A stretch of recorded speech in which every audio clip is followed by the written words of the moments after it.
रात का समय था। ठंडी ठंडी हवाएं चल रही थी और उस हवाओं के साथ कुत्ते और भेड़ियों की आवाज भी आ रही थी। रामपुर जंगल के किनारे एक बड़े से खेत में गेहूं की फसल के अंदर दो भूतिया चिड़िया की आत्मा बैठकर फसल काट रही थी। तभी सुंदरी भूतिया टूनी चिड़िया की आत्मा से बोलती है, ए टोनी, मेरे को तो बहुत ही ज्यादा प्यास लग रही है। मैं तो फसल काटते काटते थक गई। वैसे भूख मुझे भी लग रही है। ऐसा करते हैं, थोड़ी देर इंतजार करते हैं। अगर कोई पक्षी यहाँ आता है तो तुम उसका खून पीना और मैं उसका मांस खा लूंगी। इस तरह तुम अपनी प्यास बुझा लेना और मैं अपनी भूख मिटा लूंगी। फिर भूतिया टूनी चिड़िया की आत्मा और सुंदरी की आत्मा गेहूं की फसल के अंदर बैठ जाती हैं। तभी वहाँ से कड़कनाथ सेठ गाना गाते हुए अपने घर की तरफ जा रहा था। चांदनी चांदनी रात है, रात के नशे में कोई बात है। कड़कनाथ की खुशबू उन दोनों भूतिया चिड़िया की आत्मा तक पहुँच जाती है और उसकी खुशबू को सूंघकर सुंदरी बोलती है, अरे टोनी बहन, मुझे पक्षी के खून की खुशबू आ रही है। मेरी तलब बढ़ती जा रही है। जाओ, जाकर जल्दी से उस पक्षी को पकड़कर मेरे पास ले आओ।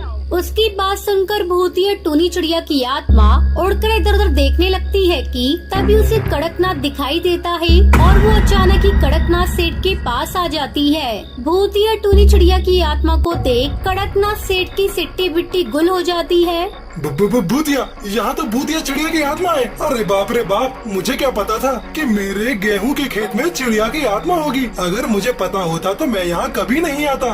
इतना कहकर कड़कनाथ सेठ वहाँ से भागने लगता है। तभी भूतिया टूनी चिड़िया की आत्मा उससे बोलती है, नहीं कड़कनाथ, मैं तुझे नहीं छोड़ सकती, क्योंकि मेरी बहन माँ बनने वाली है और उसे बहुत प्यास लगी है। इसलिए उसकी प्यास बुझाने के लिए मुझे तो तुझे मारना ही होगा। और वैसे भी तुम मुझे भूल कैसे सकते हो? मैं वही हूँ जिसको तूने अपनी फसल काटने को दी थी।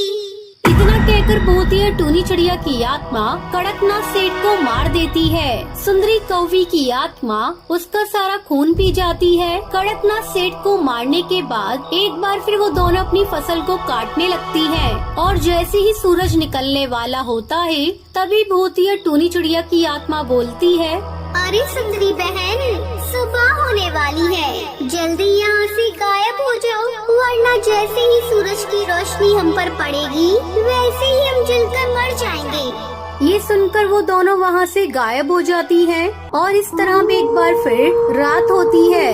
वो दोनों भूतिया चिड़िया की आत्मा एक बार फिर गेहूं के खेत में अपनी फसल काटने लगती है। इस तरह अगर उस फसल के पास कोई भी पक्षी आता तो वो दोनों से मार देती।